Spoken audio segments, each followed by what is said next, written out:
Governor Ned Lamont presented his two-year, $55.2 billion spending recommendations to Connecticut lawmakers on Wednesday, February 5th, kicking off the legislative budget process for this session.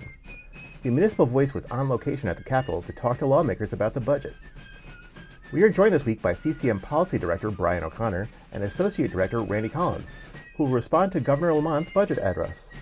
The Municipal Voice is the Connecticut Conference of Municipalities podcast in collaboration with WNHH LP 103.5 FM. I'm your host, Matt Ford. As always, be sure to give us a like and let us know what you're thinking in the comments. CCM's Municipal Voice podcast continues to present a key forum on important state-local issues. The views expressed do not necessarily reflect the consensus views of CCM or member municipal leaders. Austin, Senator, thanks for joining us. Good morning. How are you? Doing good. So we came here today to talk about budget, or a I proposed heard budget. there's a document coming out today. There's a document coming out today from the governor Yep. that we're interested in. I think you are too. And I know one thing that we were talking about before we got started, Brian, we're talking about special education funding. Proposal, I think, $40 million. I wonder if we can talk about that a little bit. Sure. So right now, the state puts in, we put in from the legislative budget last year, $181 million into special education. We knew then that it was going to be a shortfall, about $80 million shortfall. It's actually crept up to be about $101 million of a shortfall in the current year that we're in. The governor's budget puts $40 million in the second year of the biennium. So we will have no new money if we went with the governor's proposal, because it is just a proposal. It's an idea. Yeah. And the legislature is actually has the responsibility of set state budget. So without putting any money in next year will be $126 million, which will directly impact municipalities and boards of education on the work that they need to do for special education. Because that money needs to come from somewhere. And if it isn't coming from the state, it doesn't come from the towns. It has to come from the towns then. And right now it would be about $126 million in the first year of the biennium. Wow. Brian, what's CCM's position on all this? You know, one of the things that we're looking at, we just had a public press conference with our 5 biggest city mayors. We're looking to increase special education by raising the foundation, putting special education within the formula. It's not currently there. So that would be an additional weight.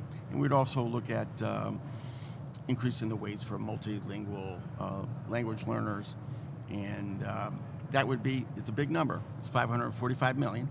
But also I think it's aspirational in a certain sense, where I think that's where we need to do, and also to modernize the ECS formula.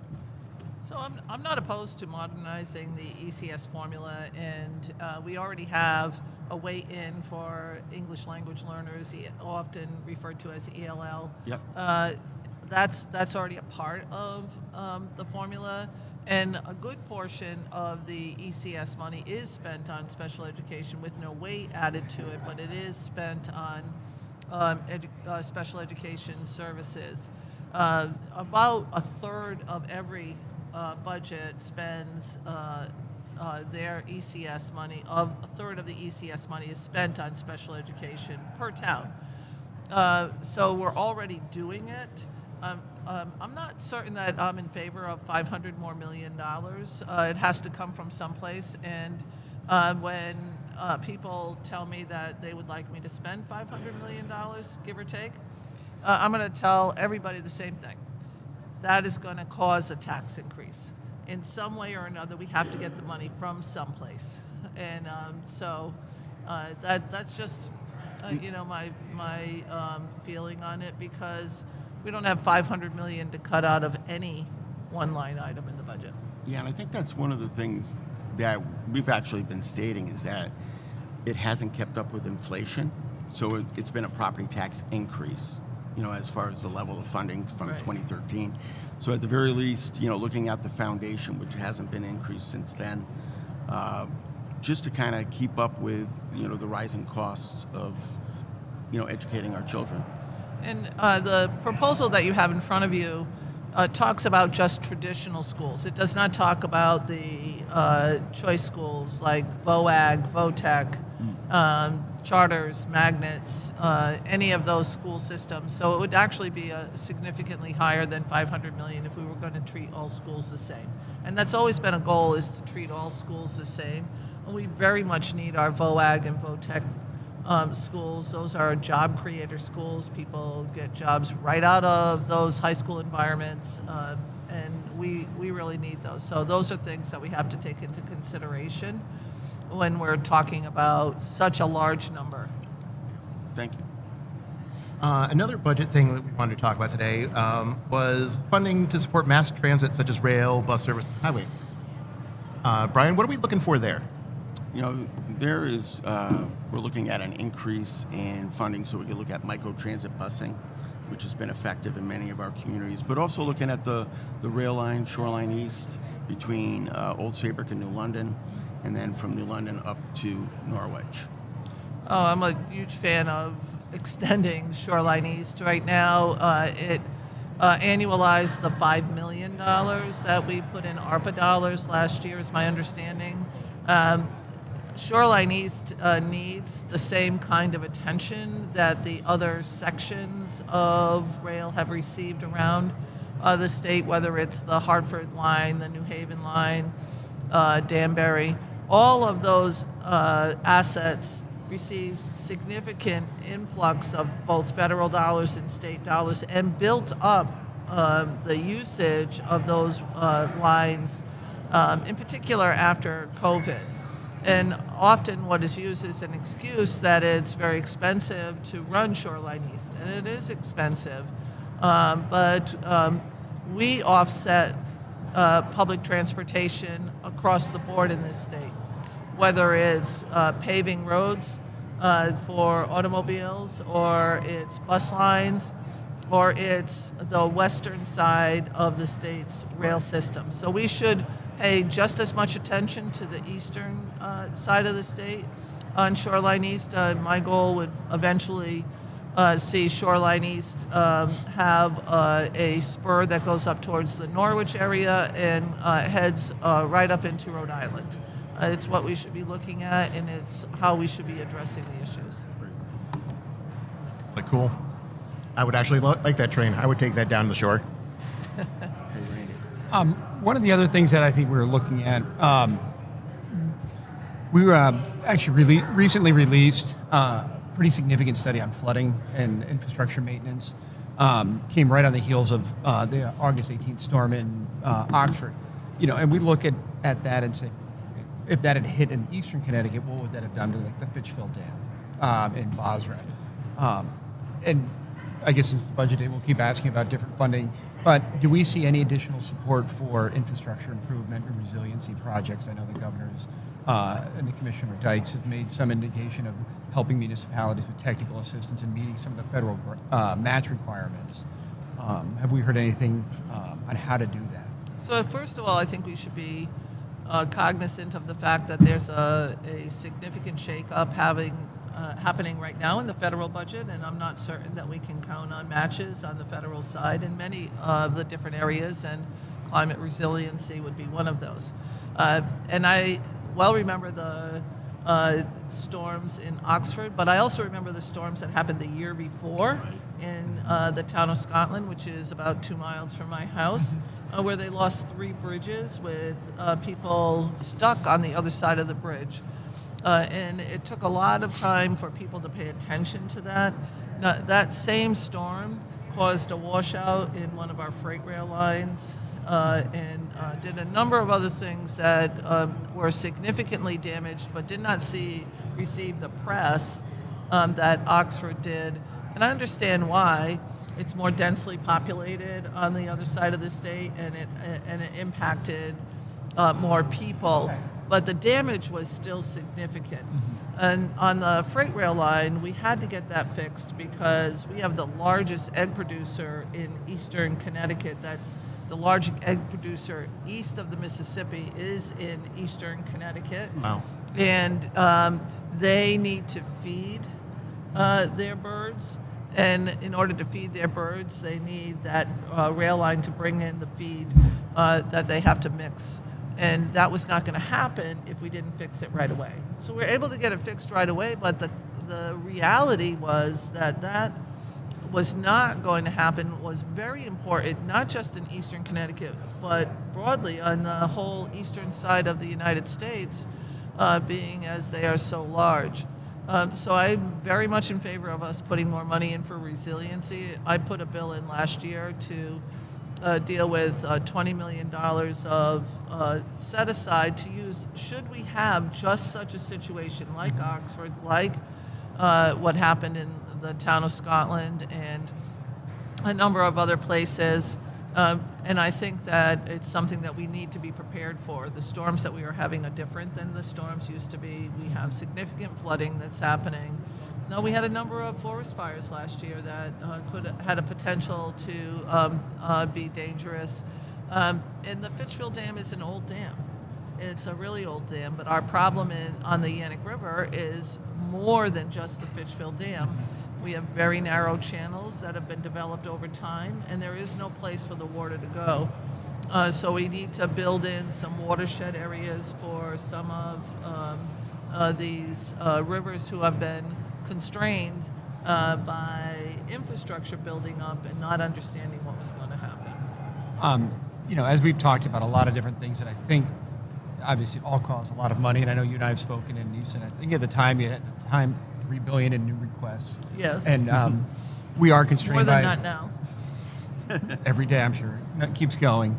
How are we looking? I know we have the fiscal guardrails, which have given us a lot of stability, but have also constrained the ability to fund some of these things. I know the governor said that there might be some workarounds. Are you hearing, or are there ways to work or modify the fiscal guardrails to more meet some of the needs that we have?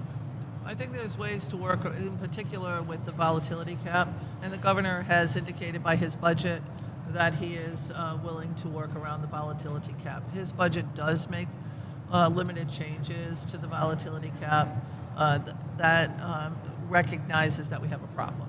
So we need to all sit down. I tell everybody, you and I have had this conversation, the governor's budget is merely a proposal. It does not mean that we're going to follow all of the governor's ideas. Some of them are good ideas. Some of them don't meet the need. Like we talked about for special education. That doesn't meet the need. We need to address the need. That's something that has to happen. That's true across the board. The governor's also indicated that he's willing to work outside the confines of the budget by having an off-budget account to provide some resources for daycare and pre-K, but it doesn't provide any money for 2 years. And not only does it not provide any money for 2 years, it sets up another account where we can have money in a bank, and we would only be allowed to address maybe 10% of that to help out with daycare. And again, Eastern Connecticut has long been known as a childcare desert. It's the only part of the state that one of our major employers is putting money into childcare. In no other part of the state does that happen, where we have a business that's paying a third of the expenses of childcare. But we're willing to do that in Eastern Connecticut. It shows how serious we are, but it also shows how we have to take on the extra burden in Eastern Connecticut for these costs. Very good. Well, thank you, Senator, for your time today. I know you got a busy day ahead. Yes, of you. absolutely. Thank you, Senator Kathy Austin, for coming on the Municipal Voice. Thanks. Thank Good you. to have you as always. Appreciate it. You are listening to the Municipal Voice on WNHH 103.5 FM.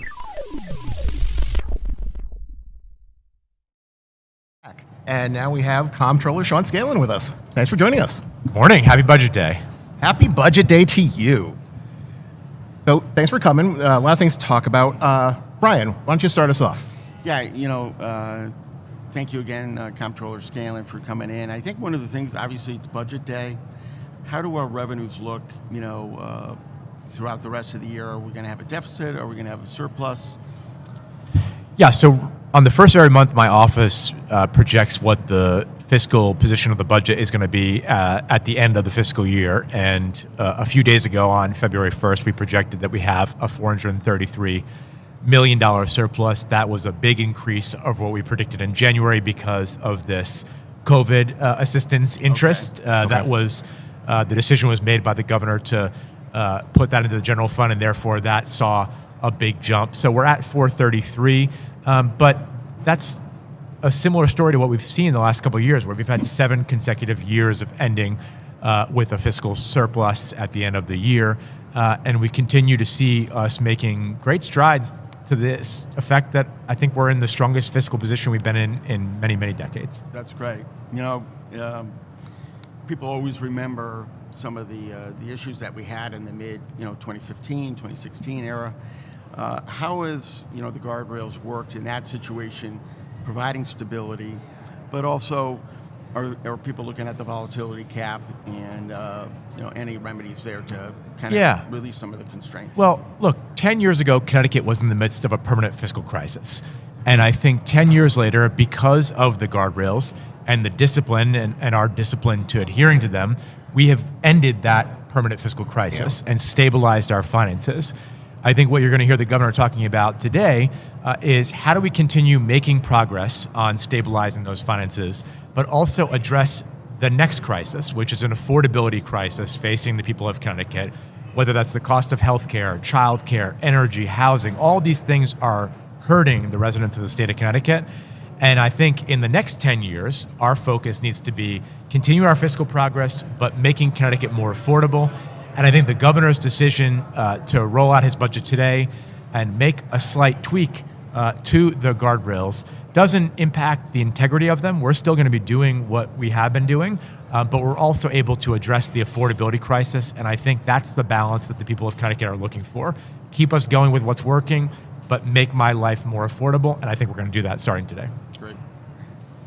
Randy, do you have any questions for the comptroller? I think you hit on one of the key things when we talk about affordability. And from the municipal perspective, we look at the property tax.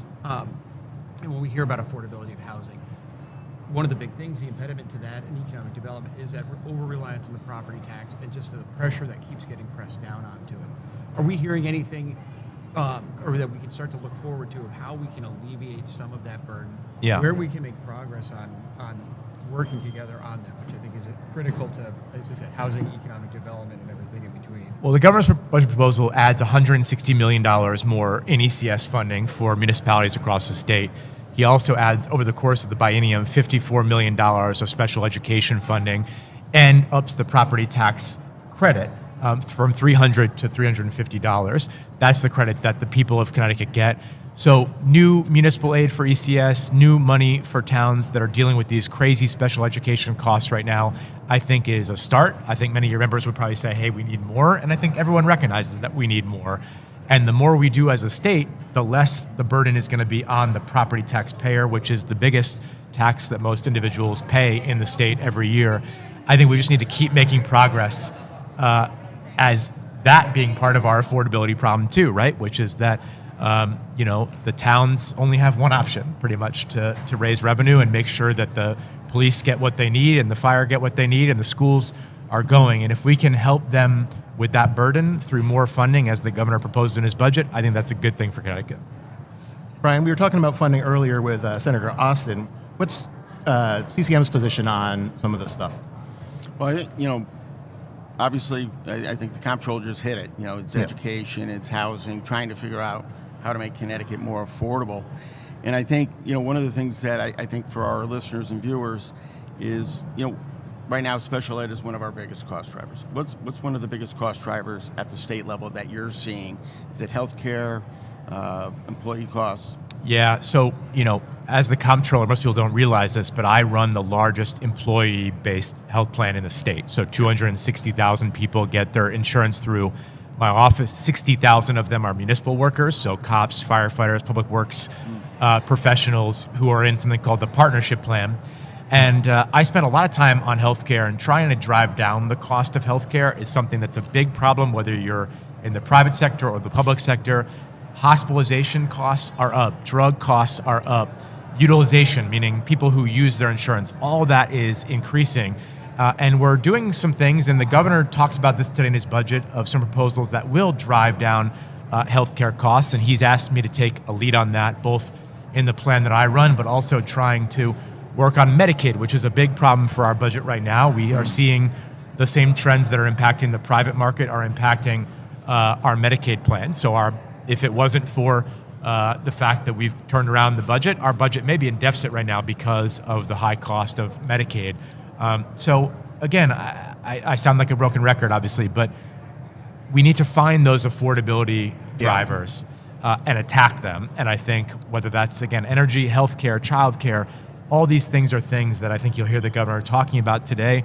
All these things are things that your mayors and first selectmen and town managers talk about every day. And to the extent that we can all work together on that, I think the Connecticut benefits. Awesome. I was going to say a couple other things. I know we have you tomorrow addressing our legislative committee. Yeah. Is there anything you'd like to say about CMERS, or you want to kind of wait until things flesh out a little bit? Keep everybody's suspense for 24 hours. But, listen, it's no secret. I know your members know this. Since I took office in 2023, I've made reforming MERS a priority of my tenure. And, that's not going to, lead the nightly news, and it doesn't make sense on a bumper sticker on a car. But reforming MERS is something that was long overdue. In 2023, we stabilized the finances. When I took office, there was a 75% increase in the town's contribution rates over the last 5 years preceding. That's unsustainable.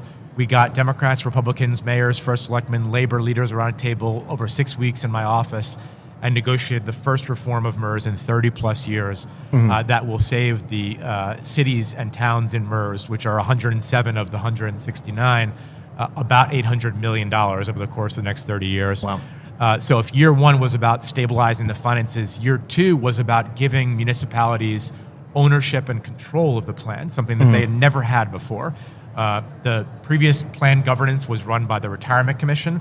That's mostly focused on the state employee retirement plan. Okay. So the munis were essentially at the kids' table throughout this whole process. Now there's a new commission that took effect on January 1, equally represented for municipal officials and labor leaders, where they will control their own destiny of plan governance of that. And this year, 2025, I refer to it jokingly as the third movie in the trilogy, where we are going to create MERS 2.0 and a new benefit that, so from a certain date, let's just say it's July 1 of 2027, all new people hired by a MERS member will be in MERS 2.0. And then more importantly, any town that's not in MERS right now that is having a trouble with recruitment or retention for cops or firefighters, who's looking to maybe go back to a defined benefit plan after maybe going to a DC plan. This and the other reforms that we've done, I hope will entice them to come on in, test the water in the pool. It's fine. I think it's nice, and give it a shot, give us a look, and hopefully that will help towns in more than ways than one. We are here with Senate Ranking Member Heather Summers. Thanks for joining us. Thanks for having me this morning. Good to have you. So I understand that Connecticut Republicans came out with a proposed budget recently, and I wonder if we could talk a little bit about that. Sure. What would you like to, you want to roll do you want to do, down Brian? of it? So the Connecticut Senate Republicans, we're listening to the citizens, right, and municipalities here in the state of Connecticut, and we thought it was important to put forward some ideas that are out of the box, they're different. I know that the Senate Dems accused us of stealing the governor's budget, which we think is funny. Maybe we had a preview, but we certainly didn't steal it. So great minds think alike sometimes. So, what we want to do is look at cutting the income tax across the board. Okay. Simplify the tax code, which is very complicated. Institute a 2% property cap for municipalities, and we can talk about that in more detail because I'm sure you're very interested in that. Cut licensing fees, reducing filing fees. That's something that we hear repeatedly, especially as the ranking member and former chair of public health.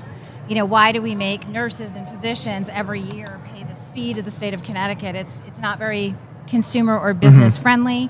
Tighten up the bonding cap, eliminate unfunded mandates. There's $10 million in tax credits that are standing out that we could look at to maybe repatriate some of those. Why are we giving these tax credits to certain entities? That hasn't been looked at. There's a group that is looking at that. And looking at that report when it comes back to find maybe the top 10 that work the most. And permanently extending our fiscal guardrails, we think is very important. So those are some of the highlights of our plan. And some of the income tax, we would have $1,000 savings for the average family this year. And also, looking out in the future years, the majority of it would hit in 2028. So Great. that's where we are. How does this line up with CCM's proposals, Brian? Well, I was just going to touch on it. You mentioned it, the guardrails, and trying to maintain the integrity of that. We've had a couple other speakers. We had Senator Austin and also Comptroller Scanlon here. They talked about the volatility cap, and maybe there's some room for some flexibility there. Has the caucus made a position, or what are your thoughts on that? Yeah, I think there's two differences of opinions. We can't forget that not too long ago, when Governor Malloy was here, we were in a dire situation. I'm sure you all remember. And the only reason that we are in the position that we are in today is because of these guardrails. The volatility cap, if you're going to lessen the constraints of volatility cap, the issue is you are then not paying down. The extra money in the volatility cap goes to the budget reserve. That is what's used to pay down the TERS and the SERS, which is the teacher's retirement, state employees' retirement, and of course our bonding debt, right? Yep. So if we're not doing that, then we are not paying down debt at probably about 8% interest, right? And we have done that. And I think we've spent over $10 billion paying down debt. And what that means for us is we have about $700 million more to spend in our budget. Okay. Because of that reduced payment. So you can look at it two ways. We want to continue those guardrails so that we can pay down our debt and have more money available to spend within our budget. Great. They want to go ahead and loosen the fiscal guardrails, which would require a 3/5 majority vote, which they have, right? To be able to usurp what we had really put in statute. We just voted to hold those guardrails last year. Yep. And now here we are looking at tweaking with them. And this just opens up the door for future legislatures to go in and tweak this and tweak that. And we're going to end up in the same path that we were for years before. And I keep saying the majority party had 38 years to do something about our debt service and where we were financially. Yeah. And they did nothing until we were 18 in the Senate. Now we're in a good trajectory. We have a good fund balance. We have a surplus. We're paying down debt. And now they want to change it. So that's what we're hesitant to do. Excellent. Another thing we wanted to talk about was special education funding. We're wondering if you could talk a little bit about how you feel on that, whether it should be increased and, sure. and how. As a former mayor, special education is one of the biggest drivers of your budget, Yep. right? In the education budget, as the education overall. The Republicans, and myself in particular, I am a huge advocate of special education. I think the state should be fully funding education and fully funding special education. That's the biggest cost drivers that we have, especially on a local municipality. Yep. And that's why your property taxes are the way they are, because it's the largest portion of your budget. So if we're going to make meaningful reform, we really need to figure out how to fully fund it and how to fund it appropriately, especially some of our smaller towns. The formula that we have now for special education is you have to spend 4.5 times the cost of the average student. And for some smaller towns, their cost is higher. They can't amortize as much over as many people. So some of our small towns that I represent, the cost to educate might be $24,000. So they don't see one additional dime until a special education person gets to $125,000 in cost. Yeah. So you can imagine if you had 2 students at that range, that can throw a small town's budget all out of whack. completely out of whack, right? So I think that's a really important factor. And that gets back to the cap on the property tax that we had suggested. At first I was like, wow, I was the mayor, I don't know, you can't cap that 2%. But there are caveats in there saying, we're going to cap it at 2%. But if you had a town that, let's say, had a referendum for a school project, on the referendum question, people would be saying, yes, I'm going to support this. And yes, I realize that I am also casting my vote to go over the 2% to be able to pay that bonding. Because usually you have a referendum, but you're not really bonding until a year or 2 later. And so people could easily forget, yes, I voted for that school, but now I don't want to pay for it. So we wanted to make sure that that was included. And there's also a caveat that if for some particular reason, your town felt very strongly about raising more taxes or raising the property tax by higher than 2%, you would have the ability by a 60% vote of the municipality to override that to what you want. Yeah. But it really does, I think that's a very good model. We've looked at Massachusetts and some other states that do that, because property tax is the #1 driver of people leaving our state, because it is so regressive on some level. We have older people that bought their house in my area for $20,000, and now their property taxes are $25,000. Yeah. Because somebody from New York bought a little Cape Cod and built a McMansion next to on it. them. So you're taxing people on unrealized gain, and that's something that has to change, and that's actually what puts us in one of the worst taxed state situations. Yeah. So. We actually testified on a similar proposal to the 2% in the Planning and Development Committee on Monday. And I think one of the big concerns, and I know actually Comptroller Scanlon, when he was still at the Finance Committee, had raised this issue. We went back and forth. Is how would towns address unfunded mandates that do come down from the legislature? How would we meet that obligation if we can only raise revenue at a 2% level? Well, I couldn't agree with you more. As a former mayor, I used to have my list of unfunded mandates every year that I would talk to my legislators about. That's part of the plan. We'd have to look at the unfunded mandates that we're putting on municipalities, and we have to strip those back. It doesn't work. You can't have a 2% cap, but then you continue to put mandates. And mandates are everything from you have to teach this class, you have to have this amount of people per student, on the education side. On the other side, it's like you have to print all of your notices in the paper. I hear that every year. Like, can we go to online? Can we just print it and post it in the doorway? So there are many mandates that we're looking at. We've actually, maybe you guys can help. We've reached out to municipalities and said, give us your top 10 that are so costly or so cumbersome. And I don't think people realize, you may have something that costs a lot of money, but it's also the man hours of having to put all this work into getting to where you are. And, that's a cost that's, the average citizen doesn't see. So I think that's really important. They go together. We have to do that. Yeah, unfunded mandates has been on our absolutely. I'm going to pitch one of my bills that I think you guys are going to like. Of course, Okay, it's SB 229, and it's in finance. I'm trying to get it raised, and I think you might be interested because I was trying to be creative on how can we allow municipalities to find a revenue source that doesn't necessarily impact their everyday citizens, but that would allow them to, in this particular case, pay for the offsets of what we're seeing in tourism. And tourism is across the board. It's Mystic, but it's also the other end of the state. We have, I represent Mystic, which is the #1 tourist destination, but we're actually at the tipping point where our local municipalities don't want to have any more events because they have to pay for policing, the road, you have more people coming in, how do they manage the sewers? What do we do about, the wear and tear just on the town in general? Who's going to empty the garbage after, it really adds up. So there's a benefit, but all that money is going to the state. It's not going to the local municipality. So I have a bill in that allows municipalities to add an excise tax to venues, hotels, or restaurants. And, it's a very small amount. So if you can imagine, if you're going to a restaurant and you're paying a 0.25% tax, not 25, 0.025, so 2.5% on a meal, whatever, the municipality gets to decide what the level is. And it comes back directly to the town, whether it's a venue or a restaurant or a hotel. It gives them an opportunity to raise funds that then can be reinvested into the community, really by people visiting. And I think it was a creative way. I've talked to some local towns that are really interested in seeing this move forward.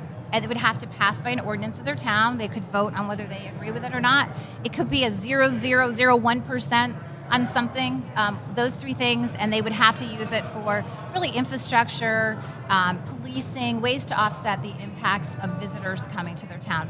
I didn't allow it to go be used for the education budget because I didn't want them to say, okay, well, we're going to charge you, 50% when you rent a venue here. So just trying to be creative to allow municipalities to do that. And there was some discussion, if this revenue comes in, should it go to the state and then have the state redistribute it? And I said, absolutely not. I know what that's like. Because many towns send a lot to the state and get very little in the return. So, if you eat in a town, if you're renting a venue in the town could decide then to have an additional, surcharge or small tax that could go back to them. The idea of revenue diversification is certainly something that we've have discussed for many years. And I know recently I've been talking with Scott Dolch from the Restaurant Association. And looking at that 1% increase in the meal and beverage tax, which right up until the last budget day, a few years back was to go back. So I think that there's a lot of opportunity, especially as we've seen 7+ years of Right. excess, of significant budget surpluses. When can we start to help our towns? I do have a bill in for that too, of that 1%, And the wanting Mash- to come back to the municipalities in which it was purchased in. Or the Mashantucket Pequot Fund, which is historically low, Yep. certainly down in your area. We can't do it now with, again, 7 years of state budgets. Why can't we return that money, which was intended for our towns? Right. Especially our impacted towns. I couldn't agree with you more. I think having the perspective of being a mayor before this and being on a council for 10 years has really opened my eyes to, what happens in Hartford and how it is delivered down to the municipalities. Yeah. And I think that sometimes here, especially if you haven't had that kind of experience, your perspective is not as open and as wide as it should be. We talk about eliminating the car tax. It sounds terrific. But when I remember as a mayor, it was, okay, where am I going to raise $8 million? Where do you make up that money? Yeah. I'm going to have to go to my property tax people that are already overburdened. So I think it's really important that we keep in perspective that, this money is our townspeople's money. This is our mom and dads, our nurses, our mechanics, our firemen, our doctors, our, teachers that are paying into the state. And, they've reached sort of a tipping point, and we also have in our municipalities. So we need to be mindful that this is not state money. This is citizens' money, and we need to be able to spend it appropriately, give relief when we can, stop the mandates. When we talk about, especially in the educational system, which is the cost driver for local municipality budgets, I would love to see a study that said, before these mandates, 35 years ago, what was the educational outcome versus now with all these mandates that we have, and we're spending X amount more? Are our kids graduating that are smarter? Are they more prepared? That would be a very interesting, I know the world has changed, but I think it would be measurable.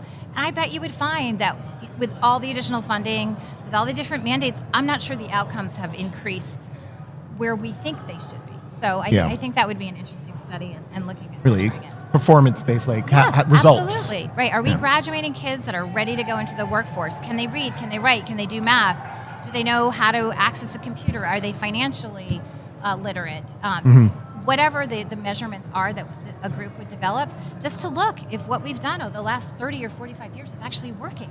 We're spending an inordinate amount of money, and are we really getting the results that we think that we are? Because it's extremely stressful for municipalities, especially older people that are on a fixed income, when they look after that revaluation and their house has gone up because if they sit on their toilet and peek out the window, they can see a little bit of water.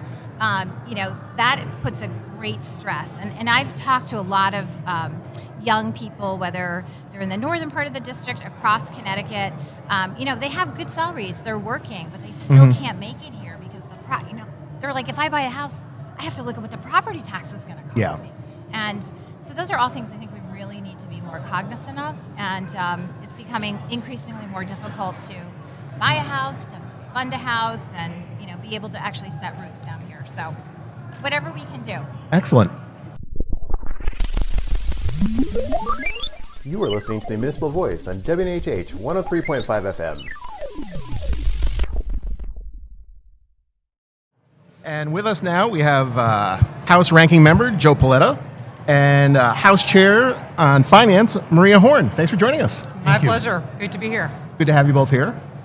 So we're here today to talk about budget, proposed budget.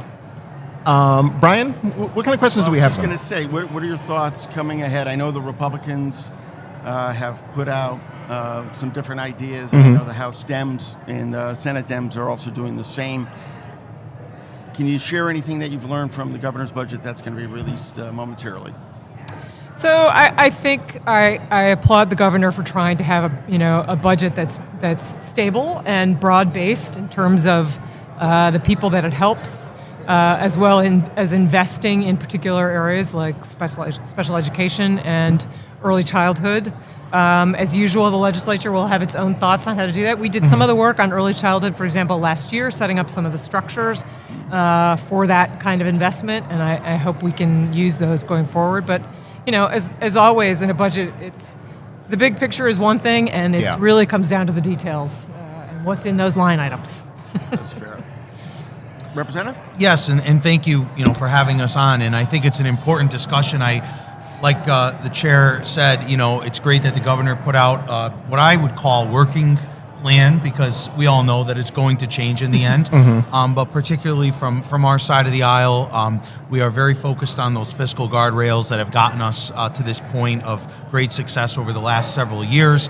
And, I'm sure the governor is going to touch on each one of those today, but it's going to be interesting going forward to see where we end up in terms of whether or not they are going to be tweaked. I think the consensus, at least on our side of the aisle, is that we'd like to see these guardrails remain in place because they have set us up for a future recession, for any potential cuts that are coming from the federal government. So, it remains to be seen, but it is a work in progress, and I think, in the end, we can work together to find some common ground on a lot of areas of that budget. And that kind of leads to one of the questions I was going to ask both of you. Do you think there's any flexibility in the guardrails, specifically with the volatility cap or anything along those lines? I know there's no real desire to get rid of them. Yeah, so I think it's clear to emphasize that last point, which is that I actually don't really, I can't remember a serious conversation I've had with anyone who wants to get rid of them. They have done, as Representative Paletta has just said, really good things for the state of Connecticut in terms of saving us, first of all, paying down our pensions, creating a rainy day fund out of essentially nothing. And those are, from my end, essentially progressive policies, because they will enable us at least to limit the amount of pain if we do face a recession or significant federal cuts. That said, I also think that guardrails, I very much am committed to having them survive for the long run. And in order to make that happen, I think there needs to be a little flexibility. And I think you will see that flexibility from the governor today, which I'm pleased to see. I want to maintain adherence to the principles and the structure of the guardrails. But I think we've learned a lot, and I think we need to pay attention to adapt data. to the realities as they change. Right. Yeah. And, to that point, I'm anxious to hear what the governor is going to say today in terms of adjusting the guardrails.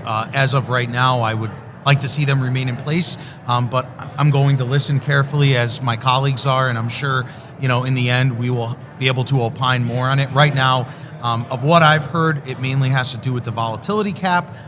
And where that money will go, I can't really speak to that right now. But I think in the end, we should definitely be careful of undoing anything that we've set in motion over the last 8 years, because we still have not seen these caps work under a recession. And I think that's what really, again, in terms of my personal opinion, my side of the aisle, we are concerned. I applaud Representative Horn here, the chair, for setting up a informational hearing on these guardrails, which I think is going to be very educational for all of our members on the committee and the General Assembly as a whole, to understand how these caps work, one, and two, how they would work if and when we were to experience a recession. Yeah, and I would just love to pick up on what Paletta, we are going to have an informational forum in finance on the guardrails, and to his point, first of all, to give a clear picture of how they work. They're very complicated, and people focus on one piece or another, but they work together as an integrated whole.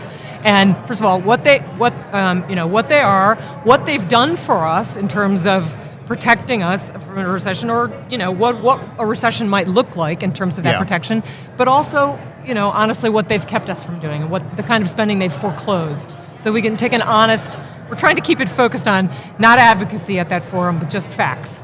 Very good. And actually, one of the themes that has come across with some of our previous guests is affordability in Connecticut. What do you see the committee doing? Is it tax cuts? Looking at energy costs. What do you see passing through your committee? Well, I can tell you, I am focused on right now. I have said from the beginning, when I became chair of the Finance Committee, the one things I was committed to was trying to make our tax code simpler, more accessible to people, and then I have participated right along with my colleagues in making it more complicated every year, because we try to serve individual constituencies, and so I'm looking at that list of proposals we have this year and some of the things that are most important to me, and I'm trying to find a way to bring them together to bring meaningful relief to people. It's one thing to say that you have had some theoretical broad-based relief, but it doesn't really have any effect on people. I'd like to do something meaningful, even though, understanding that it's not, we don't have, a lot of excess flowing around, but I'd like to have it be meaningful to people. Representative? And look, a budget's about priorities. And while, we don't have a Ways and Means Committee, we do have a Finance Committee that deals with the tax structure. How about our property taxes? I mean, they are the most egregious tax in the state of Connecticut. They don't go based on income. We have folks that are struggling to get by with inflation and with the high cost of living here in the state. I'd like to see our committee tackle that. There has been some proposals floating around on write-offs or whatnot, but the property tax is definitely a problem. And going back to our fiscal guardrails, we may have some extra money. I don't know. We're going to hear about that. But what I'm going to be interested in listening to is, whether or not any of that extra money can go back to some of the towns and cities and help them in the way of tax relief with property taxes. We have a special education system in Connecticut that needs to be reformed, that needs to be looked at. Just in my town alone and in Waterbury and in Watertown, we are experiencing 85% of our budget increases going to special ed. Yeah. So we talk a lot up here about doing things to help people locally, but we have to put our money where our mouth is and look at each individual town, what their needs are. And I bet, and you all representing these towns and cities across Connecticut are going to say, SPED is number one, mandates from the state are number two, property taxes is a big problem. Those are things that I think we should be focusing on here. Yep. Absolutely. Yeah. So there's another kind of group of issues that we were kind of interested in for this year, and they all sort of relate to flooding in Connecticut. We're talking about, resiliency planning, increasing funding for infrastructure projects. What are your thoughts on some of this? When we look back at the flooding in Seymour last year, the flooding in Eastern Connecticut the year before, where do you come in on that? So I represent 9 small towns, and actually when we had our significant flooding, it was really largely based in Massachusetts and New York, which means we didn't even qualify for a lot of the FEMA stuff because it wasn't centered in Connecticut. So I am seeing farms getting wiped out. I'm seeing towns have to pay for infrastructure that they've lost. Yeah. It is a significant problem, and I look forward to both continuing to invest in that through through DEEP, but also making sure.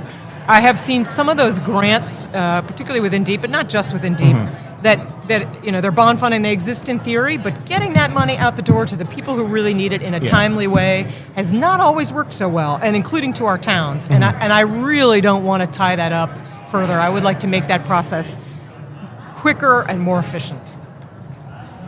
Well, I represent Watertown, which was hit partially by the flood in the summer, but Oxford, Southbury, Monroe got just decimated. I was pleased to see yesterday in the governor's brief that he had some money for flood mitigation. And I'm going to say that is kudos to the governor. It's something that I'd like to see in this biennium budget. I'm sure my chair agrees. And because our area was really, really hurt badly by this, and I think it's going to be a plus for people that can tap into this fund and help. I mean, we have businesses in Oxford, Connecticut. You talk to the first selectman, George Temple, that still are shuttered. They're boarded up. So, if again, a budget is about priorities. I'd like to see that money in the budget. Yeah. Brian, I know we were studying flooding in Connecticut, and we released a report on it. Isn't that correct? Yeah, that's correct. That's one of our legislative items this year, and so we'll be working together with you on that. I think one of the things we're looking at is resiliency, but also just funding and building capacity within our towns to actually make some of these changes. And I think to Representative Paletta's point, there's only so much you can do with the property tax to pay for it. So we are going to look for state assistance, particularly on some of these larger projects. I'd like to revive a concept that I've discussed with my towns and possibly with you, I can't remember, but basically to particularly help small towns with some of those investments, because often if it's federal funds or even state funds, smaller towns have a harder time raising the matching money. Yeah. And so to have some fund available, even if it's within DOT, that could really be there to help those small towns that don't have the ability to raise the extra money to get those projects moving, because it's costly for them. Good afternoon, everybody. This is Brian O'Connor. I'm the Director of Public Policy for CCM. I'm joined by Randy Collins, who is the Associate Director of Public Policy at CCM, and he's also our lead analyst for both Finance and the Appropriations Committee. And as we like to say today on Budget Day, all things budget. This is something that we plan on doing throughout the session, is trying to give updates not only on budgetary issues but also just general issues that the legislature is bringing up, and we're looking for feedback from you all, and also just to educate and provide as much information as we can to you so you get it in real time. Without further ado, I'm going to have Randy go over some of the key figures that came out in the budget today, and also some of the policy changes that have been proposed anyway by the governor. This budget was just released at noon, and this is our initial overview of it. We'll have more detailed response coming up in the next day or two. So, Randy? Thank you, Brian.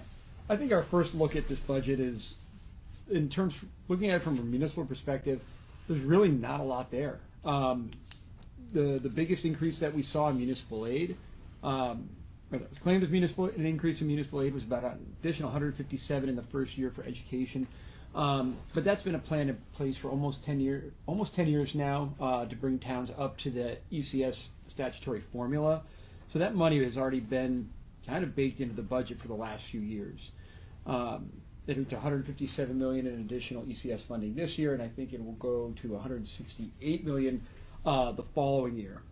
But when we look at some of the major line items for municipalities that we really look for right off the bat, we look at pilot funding, motor vehicle reimbursements.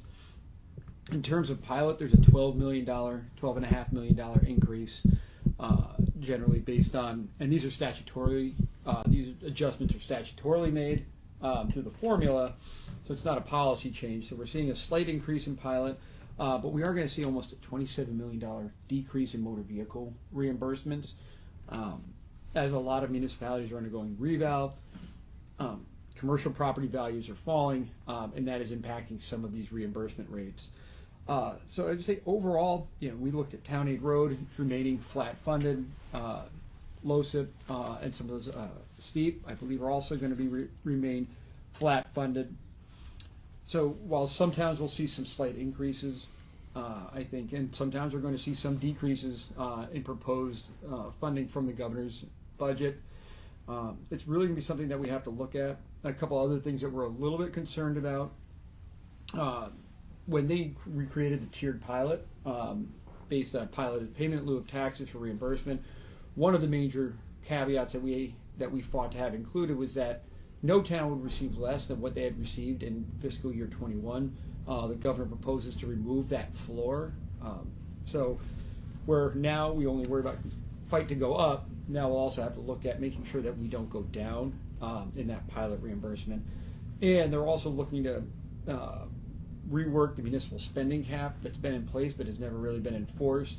That if you increase municipal taxes by, I think it's like 2.5%, that you could see up to a 10% reduction in your supplemental revenue sharing grant.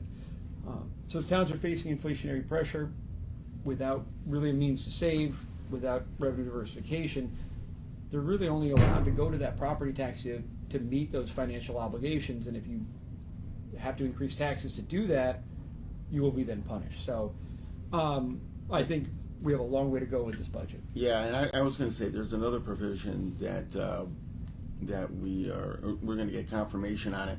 But whenever there's excess money that is raised for the municipal revenue sharing grant, it's usually certified by Comptroller Scanlon at the end of September, and the money's distributed to towns. We don't get it every year, but they're proposing that this money, or these monies, go back to the general fund and not to municipalities. So we're very concerned about that provision as well. Yeah, as I said, given I just think the fact that, as a lot of people are saying is, 7 years in a row of, state budget surplus. And then to see municipal aid, as I said, relatively outside of some minor increases in education funding. There was a proposal for an additional $40 million in special education, but that wouldn't be until the second year of the biennium, which is clearly short of, I think, the $90 million shortfall that we had projected. So we're falling behind. I don't believe that this budget will even allow towns to stay flat. They're going to have to raise property taxes to meet, rising costs of health insurance, inflationary costs, utility energy costs that continue to rise, all the pressures that our taxpayers are facing, our municipalities are facing those same costs, and this budget does not provide relief for them, as I said, either in the terms of additional state aid or meaningful ability to save and spend less. Yeah, and we've been talking a lot about some of the concerns that we have with the budget. I mean, there were a couple things that we are very supportive of. Looking at the provisions for apprenticeship programs and summer youth employment. That's part of our Young People First report and our 119 Commission recommendations. So there was a positive there. And I think the other one, and maybe you can speak to this because of your work on it, is flood mitigation. So I think that's an area that we're in alignment with the governor. There is one area, it's more on the bonding side, but there's an additional $500 million in school construction. That'll be helpful. And, there's also an additional $400 million in housing that is very important to our membership as well. And one other area that we did see some investment, we'll have to look at what the exact numbers are, but expanding rail, busing and systems, mass transit systems within Connecticut, looking at the eastern side of the Connecticut, but also looking at the Waterbury line in the Northwest Hills. So I think it's very important that those investments happen. But at the same time, just maintaining the status quo, municipalities are falling behind. And so we're going to be advocating for additional funding to help support some of our largest cost drivers at the municipal level, special education and general education. Mm-hmm. Because if we don't work, we hear a lot about affordable housing, and one of the main reasons housing is so unaffordable is because of the property tax. And right. Until we reduce that over-reliance on that property tax, it'll be hard to develop that needed housing, and it's going to stifle our economic growth. Well, very good. Well, we thank you for joining us today. As I mentioned earlier, we're going to keep doing these on a more regular basis, just to keep you informed as the budget process goes through the legislature and other issues of importance to our cities and towns. So again, thank you, Randy, and thank you for joining us. I'd like to thank all of our guests for helping us kick off the session and dive into these issues. Thanks to the folks at the Capitol who let us hold the podcast here. The Municipal Voice is a co-production by CCM, WNHH 103.5 FM. Thanks to Harry Draws back at WNHH, and thanks to the policy team for partnering with us on this one.